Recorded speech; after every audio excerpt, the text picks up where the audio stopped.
ma jaaxal mooy naka ngay mën a bàyyee APR si yooyu nga xam ne amuñ benn bu doon topp wala kulu naay waaye nga bëgg affronter koo xam ne peuple bi moom la àndal est-ce que loolu cohérent la te yow nga da ngay woote jàmm da ngay woote réconciliation non loolu question la quoi est-ce que loolu logique na mooy yow da ngay bàyyi benn ñoo xam ne amuñ benn dangerosité amuñu benn mbooloo bu leen toll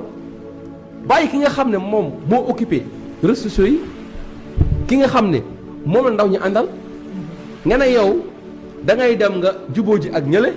parce que ñoo yor jàmm mais nga bëgg affronter koo xam ne moom moo ëpp dangar fukk ka ñooñu nga xam ne ñoom ngay utanteel ay jàmm loolu dafa indi incohérent encore par rapport ak position politique bi waaye ak li nga wax rek gis ne kon boo analyser lii am ak li nga xamante ne si moo nekk dox ak nga jéem a dugg ci xelam moom da ngay gis ne la woon ni na sa waay dafa am lu mu bëgg dafa am logique am dafa am ci lu mu nekk te moom la nekk di déroulé nii moo tax Abdourahmane Diouf gaa yi waxoon nañ ko ku ñeme dañu laa déy fërteem ji mu doon def ak waxam juré ji mu nekkee woon non décision Diomaye bi moom daf koy def rek ci du noonu moo tax man yàgg na maa alerte yàgg naa ko parce que man li gars yi nekk nekkuma ci ay layam yi di ay naan non waaw benn lañu comme ça bu ñu indi problème ñun kenn mënu fi indi problème ñun dañuy gis ay fee am ñu ñëw di jàngat di wax suñu gis-gis naka la ñu mën a jàngatee lii xew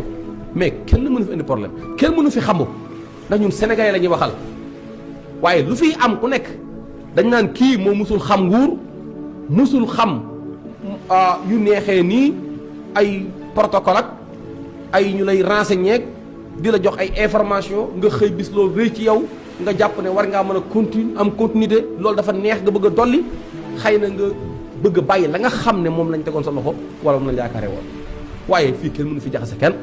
moo tax man dara du ma tënk ngir ma mën a ñëw wax man sama gis-gis ak sama xalaat ci li ma jàpp ne kii dafa am lu mu bëgg dafa am day politique te nag il faut mu xam ne la ma ko waxoon sànq rek jinne moom lu mu la jàngal ngeleju ju mag ji faaw mu dese boo xamante ne si bokkut ak bi mu la joxoon ah oui te nag gars yi nañ ko siifur de man damay jàpp ne foofu peuple Sénégal bi moo war a am fullaam ndax bu fekkee ne yow international bi nga xam ne ñoom seen intérêt dong la ñu topp ci réew mi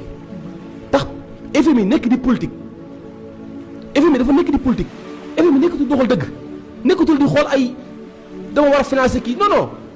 nekkatuñ ci loolu dañuy politique parce que programme bi nga xam ne moom la président Ousmane Sonko andi ak projet ak ngëm-ngëmam idéologie bi mu am pour développer réewam gars yi gisewuñ noonu gars yi gëmuñ loolu moo tax ñu taxaw tànk pour galgal ko ngir mu bañ a